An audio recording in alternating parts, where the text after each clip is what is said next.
A month before Rupert and I were set to get engaged, Phoenix returned to the country. Rupert forgot that we had planned to go try on wedding dresses and pick out rings that day. Instead, he went to the airport to pick up Phoenix and even threw her a welcome dinner. I waited at home from morning until afternoon. The only thing I received was a photo posted in a group chat by one of Rupert's friends. In the photo, Phoenix was surrounded by everyone, holding a bouquet of roses, with a radiant smile. My fiancé had his arm around her shoulders, leaning his head affectionately toward her. In that picture, Phoenix and Rupert looked every bit like a couple. Meanwhile, I, the actual fiancé, felt like an outsider intruding on someone else's happiness. Who told you to post that in the group? Ivy's in there too. Oh no, I'll delete it right away. Rupert's friend quickly realized the mistake and withdrew the photo. But I had already figured out where Rupert was based on the background decor in the photo. I went out and hailed a taxi, giving the driver the location. As the car drove, a thought suddenly crossed my mind. I felt like a scorned wife going to catch her cheating husband and his mistress. Before I could fully process the thought, I was standing outside the private room. Through the glass on the door, I could see the lively scene inside. Phoenix had lost a game and was being teased to drink a wedding cup toast with one of the men present. As I expected, she was pushed toward Rupert. Both of them were blushing but smiling. Just as Rupert was about to down the drink, I pushed the door open. Rupert. The music in the room abruptly stopped. Rupert's smile froze when he saw me. Ivy, what are you doing here? One of Rupert's friends asked awkwardly. Rupert quickly snapped out of it. Why are you here? I wasn't planning to make a scene, so I calmly explained, we were supposed to go try on wedding dresses today. I waited for you at home, but you never showed up. Rupert seemed to remember only then. He hurried over to me. I'm so sorry, Ivy. I completely forgot. Let's go now. He took my hand and started to leave. Suddenly, Phoenix called out in a pitiful voice, Rupert. Rupert stopped. Phoenix said, I just got back, and you? She didn't finish her sentence, but her look said enough. Rupert hesitated. Ivy, Phoenix just got back today, and I promised to host this dinner for her. Can we try on the dresses another day? You know Phoenix is an important friend. An important friend. What kind of man keeps a photo of his friend in a private album on his phone? Or checks her Instagram every day? I didn't want to expose Rupert's hidden feelings for Phoenix. In a couple of days, we'd be engaged, and once that happened, the position of wife would be mine. I forced an understanding smile. All right. Rupert was visibly relieved. He held my hand and asked, Ivy, why don't you stay? No, the ring you ordered for me has arrived. I'll go pick it up. Okay then. I turned and left the room. When I glanced back, Rupert had already rejoined the group. He and Phoenix were finishing the toast I had interrupted. I heard Phoenix say, Rupert, I can't believe you're actually marrying Ivy. It's not marriage yet, just an engagement. If it weren't for her family's persistence, Rupert might not even be doing this, one of Rupert's friends joked. Is that so? Phoenix looked at Rupert. Rupert just smiled and didn't respond. Another friend chimed in, good thing Ivy didn't stay. Otherwise, how could we have any fun? Phoenix said, don't talk about Ivy like that. I think she's nice, quiet and obedient. Quiet is one way to put it. Boring is another. Rupert, are you sure you won't regret marrying her? What does it matter if I regret it or not? That was Rupert's reply. I knew that if I were there, Rupert wouldn't have answered like that. But he was with Phoenix and his friends, people who had grown up with him and knew his true feelings. He might like me, but with Phoenix around, his affection for me would always come second. I had known this from the beginning. Still, hearing Rupert's response stung. Rupert and I had known each other since our second year of high school. I had just transferred schools and was quite reserved, so I didn't have many friends. Rupert was the class monitor and always looked out for me. Because he showed me kindness, I naturally grew closer to him. But I knew Rupert liked Phoenix. Phoenix was our classmate. She was vibrant and warm, yet also gentle and graceful, like a mix of red and white roses. She could easily get along with the boys in class, but she also knew how to keep them at a distance, maintaining an air of mystery. This combination made her incredibly popular, and Rupert was no exception. In our third year, Rupert and Phoenix started dating, but it wasn't smooth sailing. The biggest issue was their future plans. Phoenix wanted to study art abroad, while Rupert's family expected him to attend a business school, domestically, and eventually take over the family business. They argued about this multiple times, and in the end, Phoenix went abroad. Before she left, Phoenix hugged Rupert and shed tears of both strength and sorrow. "Rupert, forgive me for being selfish. I can't stop my journey for you, but my heart will always be yours." Rupert was deeply moved. "Mine too." After that, Phoenix and Rupert seemed to retreat into the boundaries of friendship. They stayed in touch, with Phoenix sharing her experiences abroad and Rupert liking her photos. Throughout all this, I remained an observer. It wasn't until our second year of university, when Phoenix posted a photo with her new boyfriend on Instagram, that things changed. Rupert and I had chosen the same major, and our families had business ties. At a family gathering, Rupert's mother joked, "Look at these two. They've known each other for so long.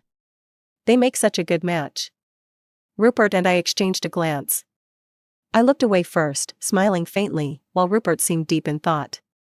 After the dinner, Rupert suddenly said, "Ivy, why don't we give it a try?"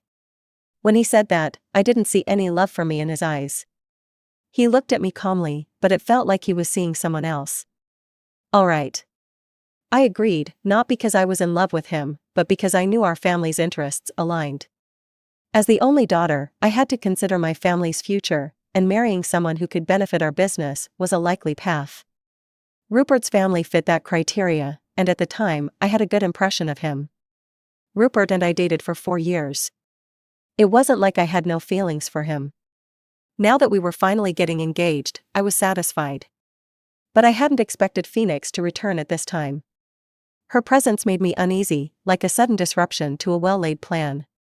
As I walked down the hallway, lost in thought, I bumped into someone. "Sorry," I murmured. When I looked up, I froze. The man in front of me was lighting a cigarette. The flick of his lighter cast a brief glow on his sharp, cold features behind his glasses. But the flame went out when I collided with him. His eyes, now darker without the light, seemed even more intense. "Mr. Michael." I stammered, surprised to see him here. "What did you call me?" He removed the cigarette from his lips, frowning slightly. He was tall and lean, dressed in a white shirt and black pants, with gold-rimmed glasses perched on his nose. Despite his refined appearance, the rolled-up sleeves revealed strong, muscular forearms. This was a man who exuded power. I swallowed hard, the words tumbling out of my mouth. "Big brother." This man was none other than Rupert's cousin, Michael. He was only a few years older than us, but he had already taken control of the family business and achieved remarkable success. I first met him when Rupert and I visited his family. Among the elders, Michael held a position of authority. "Ivy, this is my cousin, Michael," Rupert had introduced. I smiled and nodded politely, but Michael's expression turned cold the moment he saw me. He seemed to have some unspoken anger or resentment toward me. "Ivy," he said my name, sending a chill down my spine. "Yes," I replied, confused but polite. "Nice name," Michael said with a cold laugh. He accepted the tea I offered but didn't drink it, instead giving Rupert a meaningful look. Later, I asked Rupert if his cousin disliked me. Rupert shrugged it off. "No, that's just how he is. He may seem gentle, but we're all a bit afraid of him." And I was afraid too. After that encounter, I never saw Michael again, until now. Michael asked, "What are you doing here?" I couldn't tell him I was here to confront Rupert, who had left me alone to celebrate his ex's return. "I'm meeting a friend," I lied. Michael raised an eyebrow. "Leaving already?" "Yes." "I'll take you," he said, pocketing his lighter. "Let's go." His tone left no room for argument. I followed him to his car, only realizing what was happening once I was inside. How had I just agreed to go with him? Michael drove in silence, his focus on the road. After a while, he asked casually, "Where are you headed?" I remembered what I had told Rupert earlier. To pick up the ring. His grip on the steering wheel tightened slightly. "I thought today was your dress fitting with Rupert." "It was." "And where is Rupert?" "Not with you?" "He's busy," I lied again. Michael glanced at me, his sharp eyes making me nervous. I avoided his gaze, and thankfully, he didn't press further. He dropped me off at the mall. "Thank you," I said, but then I noticed he was getting out of the car too. "I have some time. I'll come with you." "That's not necessary. Let's go." I followed him into the jewelry store, where I presented the receipt for the ring Rupert had ordered. The clerk quickly brought out the ring. "Miss, please extend your hand." As I reached out, Michael suddenly said, "I'll do it." He took the ring and slid it onto my finger. "It suits you perfectly," the clerk exclaimed. I was stunned, unsure of what to make of Michael's gesture. Something felt off. Michael held my hand, examining it. "Do you have other options?" he asked. Both the clerk and I were taken aback. "Yes, of course," the clerk said, quickly bringing out a tray of high-end rings. Michael studied them and picked out a large pink diamond. As he was about to replace the ring on my finger, I quickly pulled my hand back. Michael paused, holding the ring midair. I forced a smile. "This one is fine, thank you." Perhaps it was because I called him Big Brother, but the clerk's eyes widened as she glanced between us. I asked her to pack the ring and left the store as quickly as possible, not daring to look back at Michael. As I walked away, I realized Michael was still following me. "You can go back now," I said softly. Michael adjusted his glasses. "I'm sorry if I overstepped earlier. I just thought, as a new member of the family, you deserve the best." I relaxed a little. "Thank you, but what Rupert gave me is enough." Michael didn't respond. When I looked up, I realized we were outside the bridal shop. The staff recognized me and eagerly ushered me inside. "Miss Ivy, the dresses you picked out have arrived. Since you're here, why not try them on?" I glanced at Michael, who followed us in without hesitation. Why was he coming in? He wasn't the groom. The staff, perhaps misreading the situation, assumed Michael was my fiancé. "Since you're here, why not try them on?" Michael said, meeting my questioning look. "I've attended a few bridal shows abroad. Trust me, my taste is better than Rupert's." I didn't know how to respond. The staff led me into the dressing room, and when I saw the array of wedding dresses, I couldn't help but feel excited. I was about to try on the dress I would wear to marry the man I loved. When I put on the dress and looked in the mirror, I felt a surge of emotion. But then I noticed Michael's reflection behind me. He was watching me, his expression unreadable. The light reflected off his glasses, obscuring his eyes, but I could see a faint smile on his lips. I quickly looked away. "I'm done. I'll change now." Back in the dressing room, I struggled with the zipper, which had gotten stuck and caught my hair. The staff had left to give us privacy, but their absence was now inconvenient. After a few minutes of silence, I peeked out. Michael. He was still there. "What's wrong?" I blushed. "The zipper, it's stuck." Michael stepped closer, his shadow enveloping me. "Let me help." "Where is it?" "On the back." He pulled the curtain aside, and I turned around, feeling his fingers brush against my skin as he worked on the zipper. The dressing room had a mirror, and I tried to avoid looking, but my eyes kept drifting to it. In the reflection, I saw Michael focused on the task, his long lashes casting shadows under the light. He looked gentle, a stark contrast to the cold man I had bumped into earlier. "Done," he said. When he looked up, our eyes met in the mirror. The air between us grew heavy with unspoken tension. I quickly looked away. "Thank you. Let's go." As I tried to leave, Michael grabbed my arm. "You're here alone trying on dresses and picking out rings. Where's Rupert?" "I told you, he's busy." Michael frowned. "What could be more important than you?" His words hit me like a punch to the chest. Michael continued, "Rupert's my cousin. I've known him since he was a child. I know how he thinks. There's another woman who means more to him than you. If he's leaving you alone today, he might just abandon you at the altar tomorrow." "That won't happen," I interrupted, meeting his gaze. "Rupert wouldn't do that to me. He knows what's at stake." Michael's expression darkened. I pulled my arm free. "Thank you for today. You can leave now. I need to change." Michael left, and I could tell he was upset, probably because Rupert was being irresponsible, letting his fiancée handle the wedding preparations alone. But maybe this was for the best. Perhaps Michael would talk some sense into Rupert and ensure our engagement went smoothly. Michael went above and beyond, driving me all the way home. I wanted to show some hospitality and invited him in for tea, but he declined coldly, no need. When I got home, I found that Rupert still hadn't returned. I sent him a message, letting him know I had tried on the wedding dress and picked up the ring. I waited a few minutes, but there was no reply.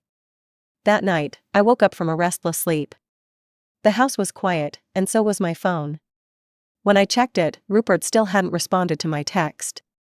Instead, he had posted on Instagram, "Welcome back." The photo attached was the one that had been deleted from the group chat earlier. In an instant, all my sleepiness vanished. For some reason, Michael's words from earlier in the dressing room echoed in my mind, "There's another woman who means more to him than you. If he's leaving you alone today, he might just abandon you at the altar tomorrow." At the time, I had refuted him with such confidence. But now, seeing Rupert's Instagram post, I suddenly felt all that confidence drain away. My worries weren't unfounded. As the engagement date approached, there were countless details to finalize. But Rupert started coming home late and leaving early. Out of 5 calls I made to him, 3 times he was with Phoenix. His explanation was always the same, "Things have changed a lot here. Phoenix just got back, so I've been showing her around. It's not just me and her, other friends are there too." This showing her around went on for a week. One day, while I was going over the guest list for the engagement party with Rupert's mother, Michael showed up again. One of the elders asked, "Where's Rupert?" Rupert's mother replied, "Rupert's busy today. He can't make it." The elder frowned and scolded, "Why is the groom always absent during wedding preparations?" Rupert's mother looked embarrassed and signaled for me to call Rupert. His phone was off. Just as I was feeling stuck, Michael stepped in front of me. "Rupert flew to City C yesterday. Didn't he tell you?" I stared at Michael in shock. He helpfully pulled out his phone and showed me an Instagram post from Rupert the night before, "Right now, I'm above everything but beneath you." The photo was of Phoenix standing under a sign with that slogan. But I hadn't seen it, Rupert had blocked me from viewing it. My face turned pale. Michael glanced at me, probably thinking I looked pitiful. He spoke up to save me from further embarrassment, "Since Rupert's not here, let's finalize the guest list another day." "Fine. You young people really have no sense of planning," the elder grumbled. When Rupert finally returned, his mother scolded him, and he apologized to her. "What good is apologizing to me? Go apologize to your fiancé." So, Rupert came to me, "Ivy, I'm sorry. I was wrong. Please forgive me. Let me take you out for a nice dinner tonight." He shook my arm and rested his head on my shoulder. He had always been spoiled by his family, never quite growing up. "All right," I said with a soft smile. The moment I agreed, I felt someone's gaze on me. I looked around but couldn't tell who it was. I only saw Michael lighting a cigarette, the small wheel of his lighter clicking several times without catching fire. The day Rupert took me out for dinner, the weather was terrible. It was pouring rain, but he didn't want to ruin the mood and kept trying to cheer me up. Just as we were nearing our destination, Rupert's phone rang. "Rupert. I'm stuck in the tunnel. It's raining so hard, and my car broke down." Rupert's expression changed instantly. He urgently tried to turn the car around, then remembered I was still with him. "Ivy, I can't take you to dinner. Phoenix is in danger." The moment I heard Phoenix's voice, my heart sank. After hearing her plea, even my usually calm demeanor cracked. "If she's in danger, she should call the police, not you." My raised voice startled Rupert. "What's wrong, Ivy?" "Rupert, I'm your girlfriend and fiancé.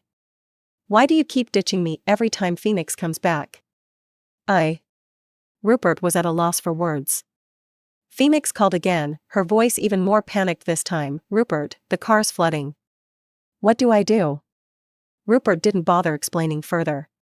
He dropped me off at the hotel entrance. "Ivy, I'll go get Phoenix. You go inside and wait for me, okay? I've already reserved a table." Before I could respond, he stepped on the gas, and his black car disappeared into the rain. I felt utterly drained and no longer in the mood for dinner. I decided to leave, but my phone and bag were still in Rupert's car. I didn't even have an umbrella. I stood at the hotel entrance, staring out at the pouring rain. Ivy. Michael's voice suddenly came from behind me. He walked over, his brows furrowed. Why are you alone here? Come inside. It's cold out. Michael took off his coat and draped it over my shoulders. The warmth enveloped me, and I felt tears welling up. I was both hurt and embarrassed. Why did Michael always seem to show up when Rupert left me behind? Michael noticed my red, teary eyes. He opened his mouth as if to say something but ultimately stayed silent. Have you eaten?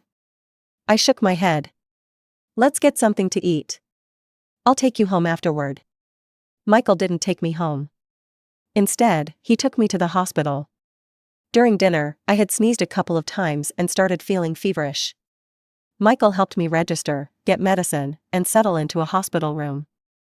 As we passed a room in the hallway, I heard a familiar voice. Rupert, thank you. I don't know what I would have done without you. Don't say that. Here, eat something.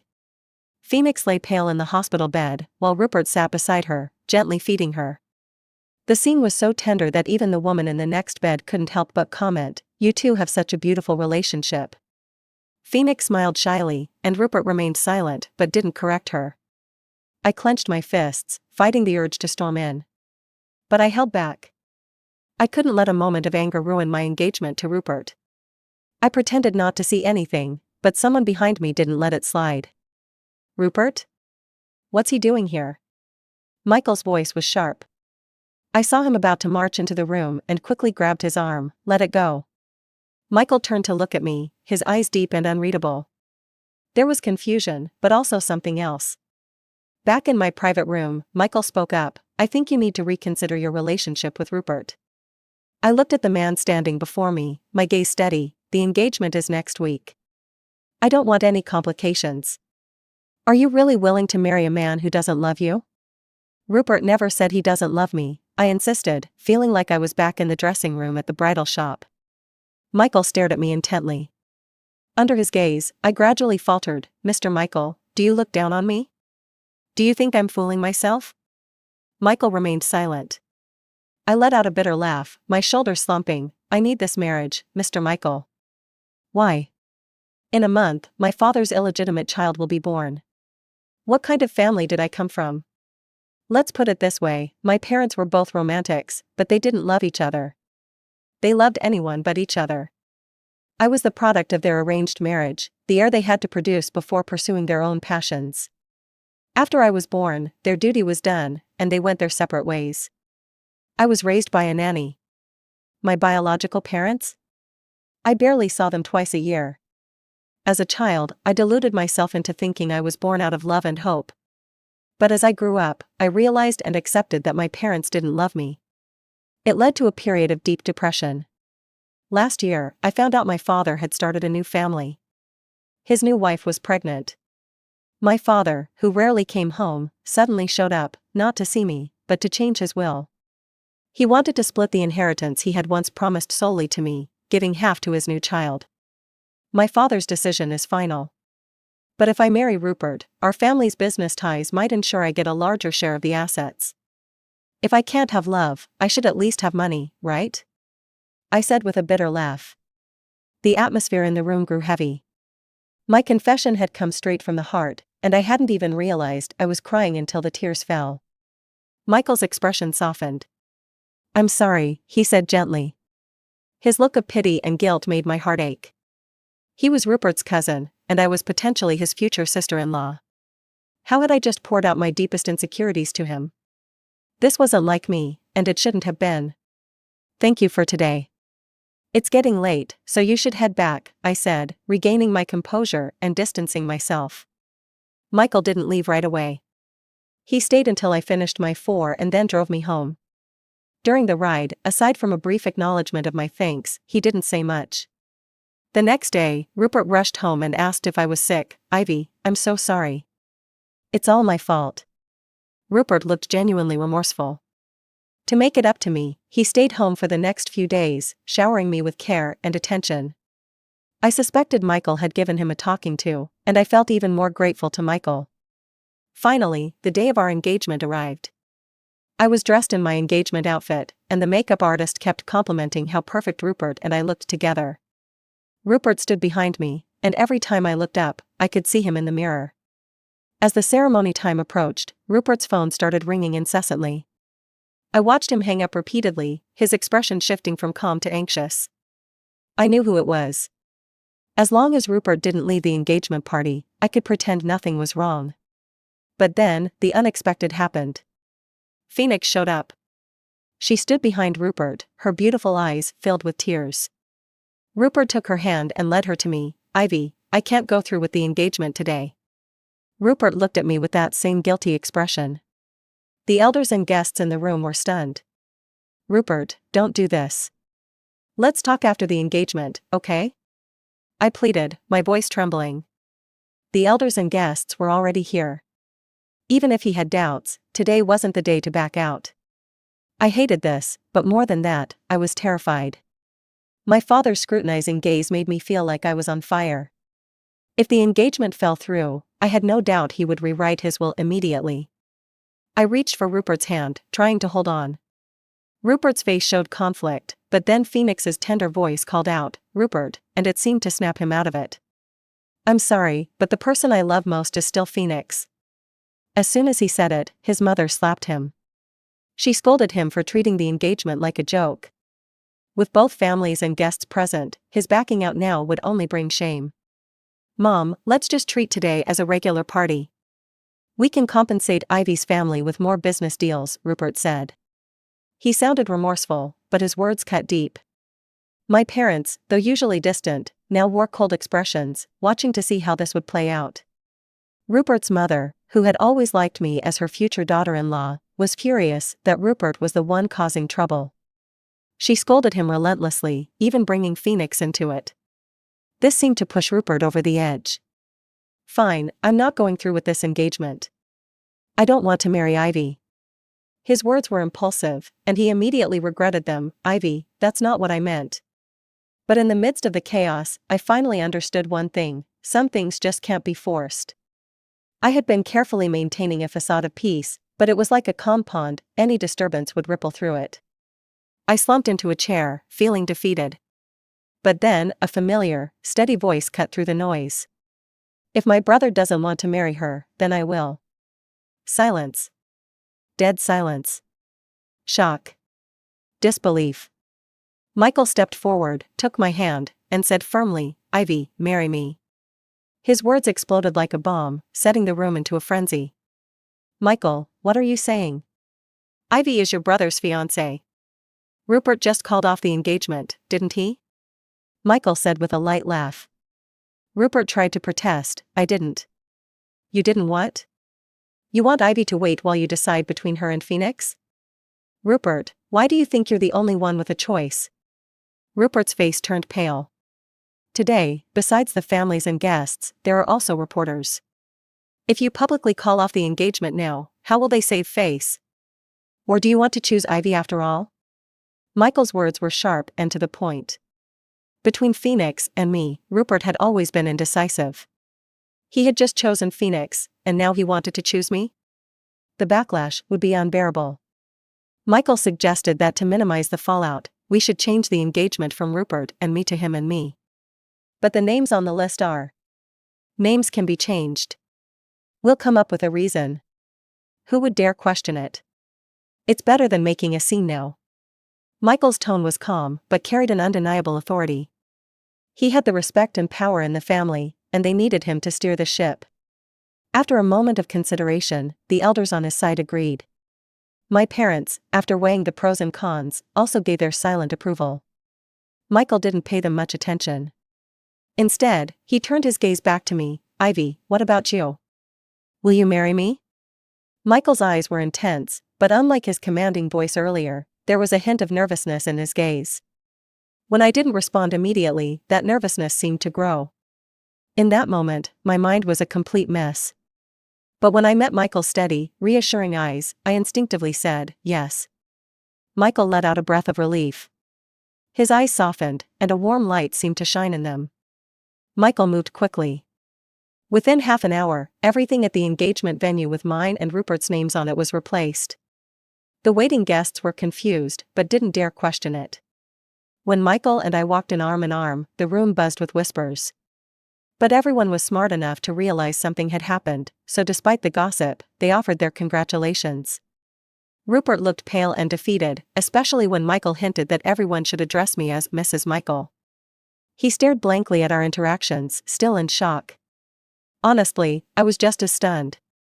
I followed Michael's lead throughout the event. He held me close, his arm around my waist, but it never felt inappropriate. He introduced me to his family and the guests, and after the engagement party, he immediately whisked me away on a honeymoon to escape the chaos. His excuse was, "There's new business overseas. I'll take you with me, and we can relax while we're there." Before I knew it, I was sitting on a bench in front of a famous church, feeding pigeons in the snow. Michael, having just finished a meeting, came to take me to lunch. He held a black umbrella over me, shielding me from the snow. "What do you feel like eating?" "Anything's fine." My response was polite but distant. But when a car splashed water near us, Michael pulled me closer to his side. In that moment, my breath caught. It wasn't that I disliked it, but I still hadn't fully processed that I was now Michael's fiancé. In my mind, he was still Rupert's cousin. "Be careful." Thank you." "You're welcome." Michael responded politely. Maybe. I wasn't the only one struggling to adjust to this new dynamic. I quietly sighed in relief, thinking Michael hadn't noticed my awkwardness. We continued walking, but Michael didn't let go of my shoulder. I wanted to remind him, but didn't know how to bring it up. I glanced up at him. He was focused on holding the umbrella, his lashes dusted with snowflakes. In the cold weather, his gaze and his embrace felt warm and comforting. Michael always sets aside a day each week to explore the city with me. He tells me about the history of the city, and shares stories about his own experiences and life in this country. "The noodles at this restaurant aren't great," I once complained, but it didn't help. "Then why did you order them for me?" "I wanted you to try them too, to see just how bad they are." Michael tells me these awkward moments of his with such seriousness. He has a refined, elegant appearance, and his demeanor is quiet and distant. He doesn't seem like the kind of person who holds petty grudges. That's why there's a strange contrast when he describes these events. I couldn't help but laugh. It is a bit awful. It felt like we both acknowledged the same thing. Michael's eyes also held a hint of a smile. That night, as we were about to go to sleep, Michael suddenly said, "Ivy, you should smile like you did today." I froze. When I first arrived here, I was still caught up in the turmoil and sadness of the recent changes. Even when facing Michael, I couldn't hide it well. My smiles always felt a little forced. But Michael's words suddenly made me realize. It seemed that for several days, I hadn't thought about the annulment. And now that I did, it didn't affect my mood anymore. It was because of Michael. I felt a slight sense of gratitude in my heart. "Thank you." Michael's gaze softened slightly as he reached out to brush a stray lock of hair behind my ear, his eyes trailing from my eyes to my lips. "Can I kiss you?" The atmosphere immediately turned more intimate. Before I could even react, his kiss landed, soft and light, but lingering a bit longer than expected. "Good night," he said softly. That night, I had a dream I couldn't describe. When I woke up, I was flustered around Michael, completely forgetting about Rupert. I stayed with Michael for 2 months. As Christmas approached, we returned home for the holidays. His family had arranged a family dinner. We went there as soon as we landed. When we opened the door, I saw many familiar faces. But things were different now. After all, I had come with Rupert before. Who would have thought that just a few months later, I would be here with Michael instead of Rupert?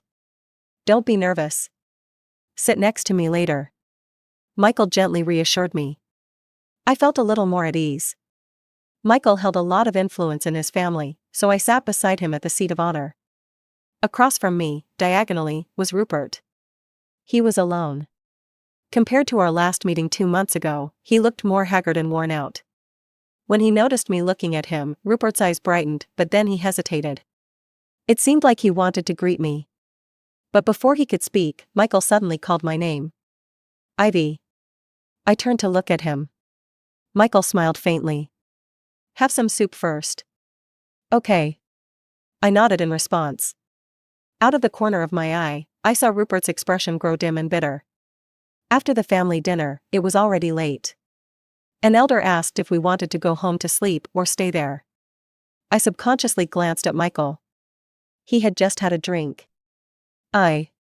We'll go home to sleep, Michael said. He stood up, draping his coat over my shoulders, taking my hand and saying goodbye to everyone one by one. Once we were outside, I couldn't help but ask Michael. I thought you'd suggest staying here. You wouldn't want that. I didn't expect him to have noticed. The driver pulled up in front of us. Michael and I got into the back seat. There was traffic, and with Michael having drunk, the stop-and-go motion made him frown in discomfort. Michael, are you okay? Yeah. His response was brief, and I could tell he was holding back. The driver rolled down the window to let some air in. Michael rested his head on my shoulder. I reached up to massage his temples. Michael seemed to freeze for a moment. Are you not feeling well? No. That was a relief. I exhaled in relief. As I continued massaging, I suddenly realized that I had been worried and caring for Michael just now. When we got home, Michael seemed to have recovered. I finished washing up and came out, only to find Michael standing by the window, gazing into the distance.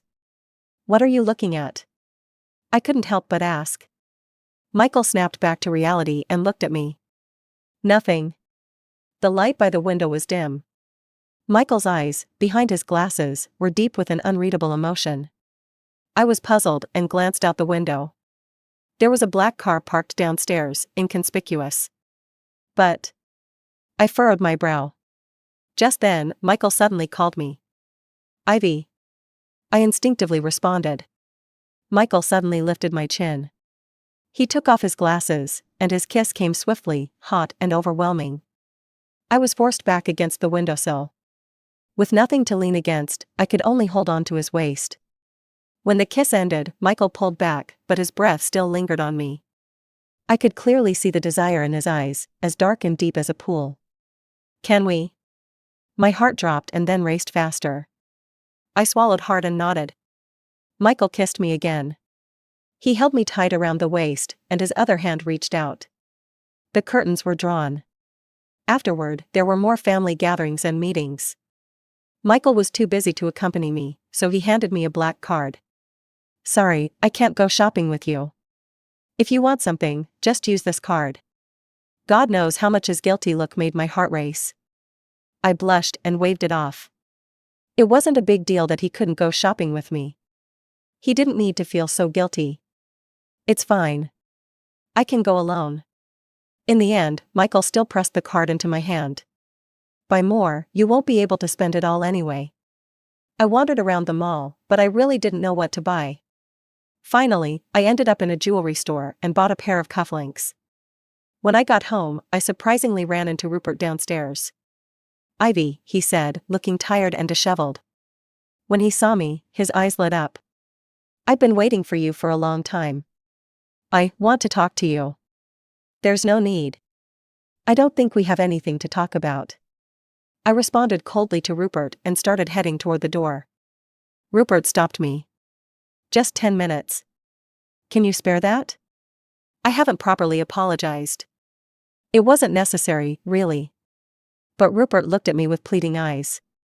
We had been in a relationship for 4 years. Though our engagement had broken off, we never had a proper and dignified farewell. I sighed. A few minutes later, I sat with Rupert in a cafe by my house. Rupert looked uneasy, hesitant to speak. After a long pause, he finally asked. How are you and Michael doing? We're good. I nodded. That was the truth, but for some reason, Rupert's expression darkened even further. He said, actually, after the engagement party, I wanted to find you, but my brother took you abroad, and I couldn't find you. I've thought a lot about things these past few days.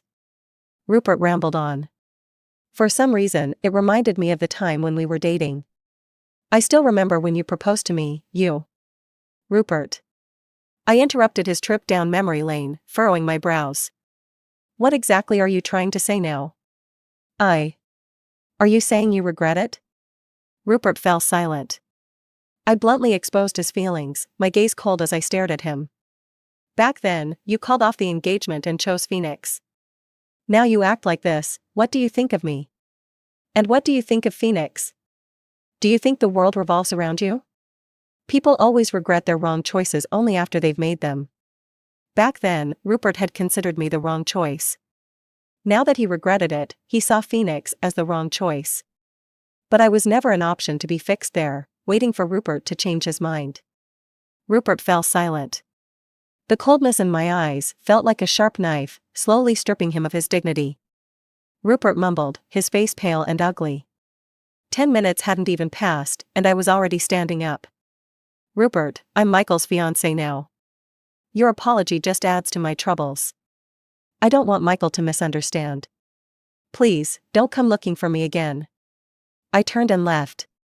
Rupert suddenly called out to stop me. What if I told you all of this was planned by Michael? Ivy, I never thought about calling off the engagement.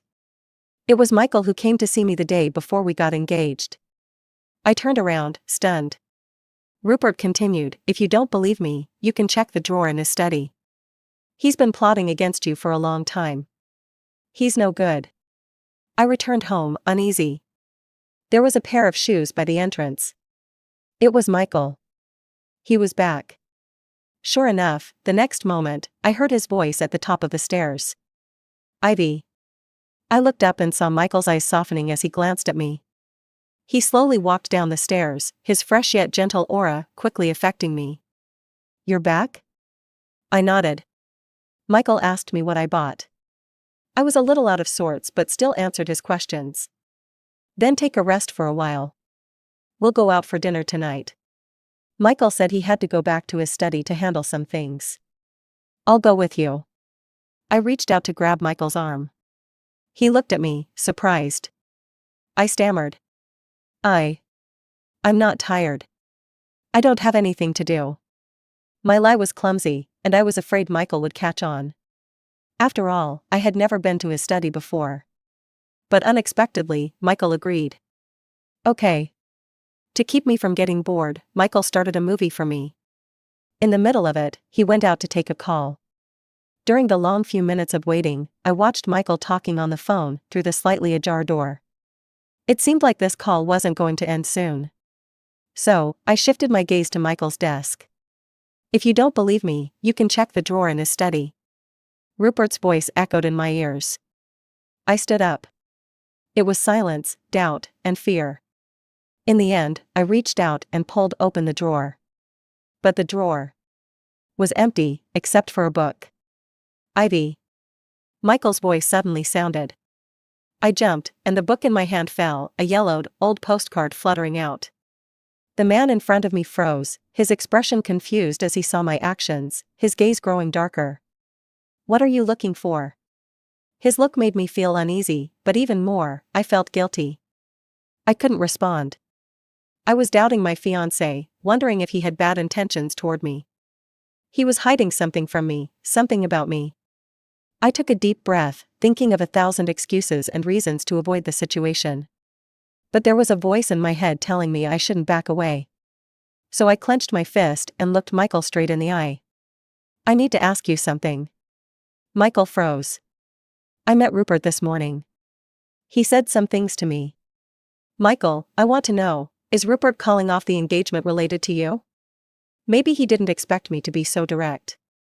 This time, Michael was the one who fell silent. Don't lie to me, or I'll never forgive you. I made a firm statement. Michael lowered his gaze, his glasses and long lashes hiding his thoughts. Finally, I heard Michael's voice. Yes. My heart sank with a heavy thud. The word hit me like a blow to the head. Why? I was a little dazed, instinctively furrowing my brows. Did Michael want to break me and Rupert apart? That's right, the first time I met him, he clearly showed his indifference and dislike for me. In the following meetings, he repeatedly hinted that I should break up with Rupert. In Michael's mind, he probably never wanted me to be with Rupert. Unless Rupert's words that day were true. Michael. I love you. My thoughts were cut off, and the idea that popped into my head wasn't as shocking as Michael's words. I froze, eyes wide. What did you just say? Michael repeated. I've loved you for a long time. I don't want you to marry Rupert. A long time? The first time we met, it was when Rupert brought me home. At that time, everyone assumed I was Rupert's future wife. So, Michael started loving me back then? You're crazy. I was going to be your future sister-in-law. But you never became his fiancée, did you? Michael countered. He raised his eyes to look at me, the light behind his glasses dark and deep. And I could even sense a coldness in his gaze. This was probably the real Michael. I felt a chill. Ivy, actually. Michael stepped closer to me. I took a step back. He noticed my retreat and his expression grew ominous. I'm confused. Michael, I need some time to calm down. I stammered, pulling away from Michael. Michael quickly grabbed my arm. I flinched. How long? Michael asked, his gaze showing a hint of vulnerability.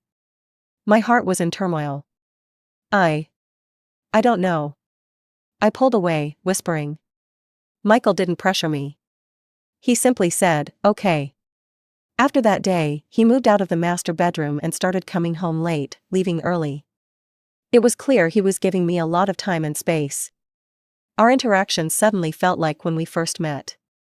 But I was already his fiancée. With the new year approaching, there were more occasions we had to attend together. Some I could avoid, but for the ones I couldn't, I had no choice but to pretend everything was fine with Michael. Others couldn't tell there was tension between Michael and me, except for Rupert. Rupert guessed something was wrong between me and Michael and started being more attentive. Though I was still upset and conflicted with Michael, Rupert's behavior bothered me even more. I refused him bluntly several times. But each time, Rupert found a reason to brush me off. Until one night, after a family dinner, Michael had to leave early. He glanced at me, as if he wanted to ask me something. Before he could say anything, Rupert spoke up. Then I'll take Ivy home. I instinctively looked at Michael. Michael lowered his gaze, lips pressed together, clearly unwilling, but he coldly replied. Whatever. After he said that and was about to leave, I stopped him. No need. I'll go back with Michael. I directly rejected Rupert. Both men froze for a moment. I saw a flash of disappointment in Rupert's eyes. I wasn't interested in exploring it. Michael didn't object to what I said. I got into the car with him. It was very quiet in the car. We sat on opposite sides, the atmosphere awkward. After a while, Michael asked, "Why didn't you let Rupert take you?" "Do you want him to?" I retorted. Michael was speechless, turned his head, and fell silent again. I sighed. "Actually, I need to talk to you." Bang! Before I could finish my sentence, a sudden, powerful force slammed into the car, pushing it backward. As everything went dark, I could only see Michael instinctively shielding me. The icy road was slippery. After the family dinner, Michael and I were in a minor car accident. Rupert arrived at the hospital, rushing to find me. "Ivy, are you all right?" He grabbed my hand, anxious and worried, momentarily forgetting his identity and place. Until I pulled my hand away. "I'm fine. I really was fine. Thanks to the airbags and Michael's protection, I wasn't injured." Michael was affected more than I was. The doctor was checking on him, and he probably wouldn't be out for a while. I thought for a moment, then decided I should clarify things with Rupert. "Rupert, tonight, I was planning to talk to Michael first and then to you." Rupert looked at me, his eyes filled with anticipation and brightness. But with my calm and serious tone, he seemed confused and lost. "What do you want to talk to me about? You must have noticed something's wrong between me and Michael these past few days. Maybe you're right, he has interfered in things between us. But, the reason for our broken engagement shouldn't all fall on him." I looked at him quietly, speaking softly. After that, I went to find Phoenix. Rupert's breathing became lighter. One person's one-sided words are always easy to mislead. I needed to search for the truth, so I had to listen to multiple perspectives. After Michael and I got engaged, a conflict quickly arose between Phoenix and Rupert. Rupert gradually came to understand his own feelings, and Phoenix saw through Rupert's true nature. So, not long after Michael and I left the country, they broke up again. Phoenix went back to her hometown. To be honest, it wasn't easy to find her. Without Rupert, she and I had a calm conversation for the first time.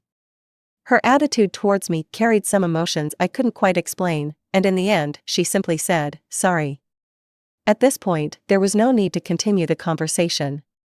When I got back, I thought about a lot of things. Regardless of what role Phoenix and Michael played in all this, the root cause really lay in my relationship with Rupert. I actually knew all along that you were paying attention to Phoenix. You liked her updates, you took a midnight flight to celebrate her birthday. The things you did for Phoenix, I know all of them. As I spoke, Rupert's face lost all color. Then why didn't you ever? Rupert stumbled, asking me. But halfway through, he understood. Why had I never said anything, never argued? It was simply because I didn't like him enough. Because I didn't like him, I felt nothing for his actions. What about Michael? Rupert asked, "Do you like Michael now?" He looked at me with hope. I paused for a moment before replying. Actually, when I was sitting here just now, my mind was full of him. The light in Rupert's eyes faded little by little. In the end, Rupert muttered, "I understand now." He left the hospital in a daze. After a long time, I stood up from the bench, and as I turned around, I saw Michael standing behind me. I had no idea how long he had been there, or how much of what I just said he had heard. I forced a calm expression as I walked toward him. "Are you okay?" "What did the doctor say?" Michael didn't answer. He simply grabbed my hand and led me away. Once we were home, he pinned me against the wall without a word. I was surrounded by Michael's intense, heated breath. He tangled with me, kissing me until I couldn't speak clearly. But I still had to say, "Wait, Michael. I need to say something." Michael paused his movements. I bit my lip. "When we were at the hospital, you heard everything, right?" I'm not someone good at expressing emotions. I don't know how to love others, and I don't know how to communicate. The bravest conversation I ever had was probably back in school, when I used to vent my emotions to a random email address, treating it like a trash bin.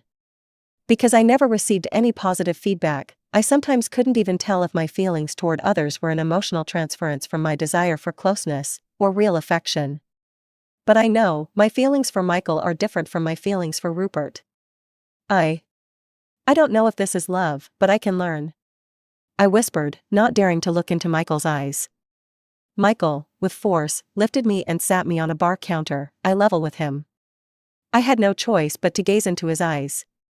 Michael's voice was serious yet gentle. "You don't need to learn. Just feel, that's enough." The Cold War between Michael and me ended then. He showered me with patience and kindness, almost as though he were teaching me how to love. At times, I couldn't handle it and would ask him, "How do you know how to do all this?" He didn't answer, but instead asked me, "Do you like it?" "I do." "So this is what it feels like to be cared for and cherished." I nodded. It seemed Michael was getting a little bolder. Every time I kissed him, he'd make me keep my eyes open. And he would always ask, "Who am I?" He'd only be satisfied when he heard me say his name. "Michael, did you fall for me at first sight?" I couldn't help but wonder if he was just attracted to my looks. But then again, Michael didn't seem like the shallow type. It wasn't until after we got married that someone in our high school class group suggested a reunion. I logged into a social media account I hadn't used in a while, and the moment I saw my profile picture, I felt an overwhelming sense of familiarity. In Michael's study, there was an old, yellowed postcard tucked inside a book. It had the exact same background as my profile picture. I was surprised and followed the trail. Then I saw the many spam emails I had sent when I was younger. Suddenly, I realized. That email address I'd treated as a trash bin, could it have been Michael's? Extras, Michael's perspective.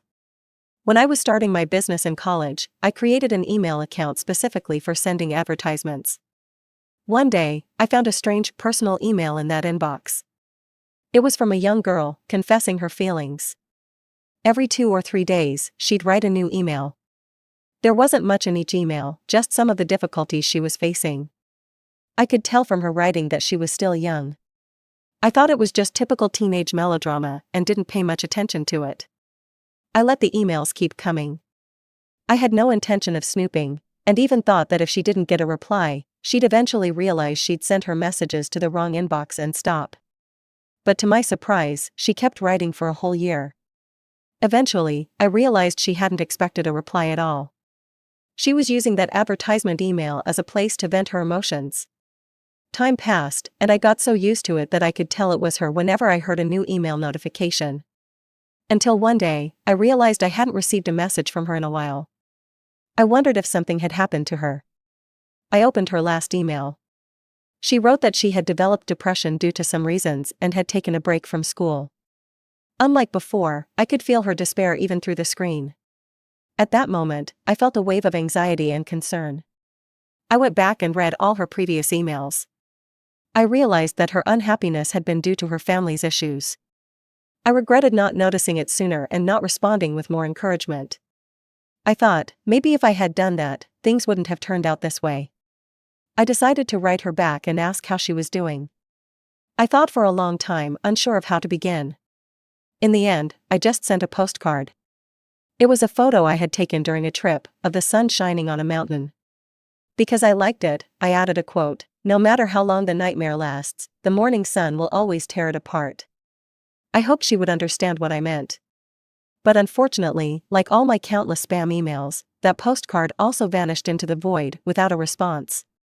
Later, I went to my cousin's parent-teacher conference, and the teacher added me to a group.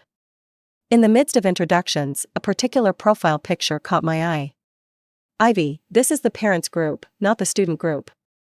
Please have your parents join." "Teacher, I can handle my own issues, no need for my parents." I heard a cold, stubborn voice from the corner. It was a face I didn't recognize, aloof yet determined. It suddenly matched the mysterious girl from the emails in my memory. "Rupert, is that girl in your class?" "You mean Ivy?"